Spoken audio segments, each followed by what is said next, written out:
Athirappilly police സ്റ്റേഷനിൽ വീണ്ടും കാട്ടാന. ഏറെ നേരം പോലീസ് സ്റ്റേഷനു മുൻപിൽ കാട്ടാന നിലയുറപ്പിച്ചു.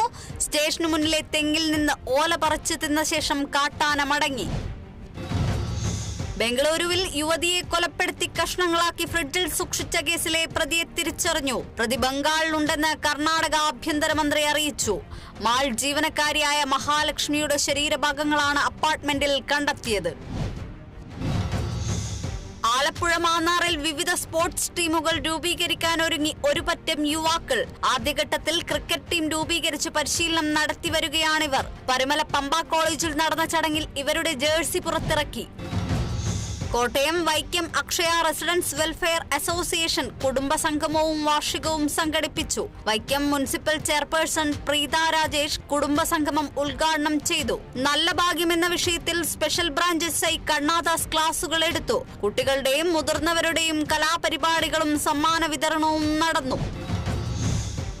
ആത്മീയ ജീവകാരുണ്യ പ്രവർത്തനം നടത്തുന്ന തൃശൂർ ചാലക്കുടിയിലെ ഡിവൈൻ ധ്യാന കേന്ദ്രം മാതൃകയെന്ന് മുഖ്യമന്ത്രി. നിർധനരായ 50 കുടുംബങ്ങൾക്ക് സ്ഥലവും വീടും കൈമാറുന്ന ചടങ്ങിലായിരുന്നു പ്രശംസ.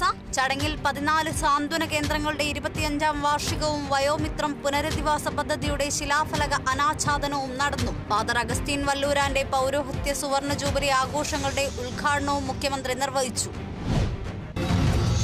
ആലപ്പുഴ അരൂർ തുറവൂർ ദേശീയപാതയിൽ കൂടുതൽ ഹോം ഗാർഡുകളെ വിന്യസിക്കാനും ഹൈറ്റ് ബാർ സ്ഥാപിക്കുന്ന കാര്യം പരിശോധിക്കാനും തീരുമാനമായി. എലിവേറ്റഡ് ഹൈവേ നിർമ്മാണവുമായി ബന്ധപ്പെട്ട് കൃഷി വകുപ്പ് മന്ത്രി P. പ്രസാദിന്റെ സാന്നിധ്യത്തിൽ ചേർന്ന യോഗത്തിലാണ് തീരുമാനം. പാതയിൽ കണ്ടെയ്നർ ഉൾപ്പെടെയുള്ള ഹെവി വാഹനങ്ങൾക്ക് ഏർപ്പെടുത്തിയിട്ടുള്ള നിരോധനവും കർശനമാക്കും.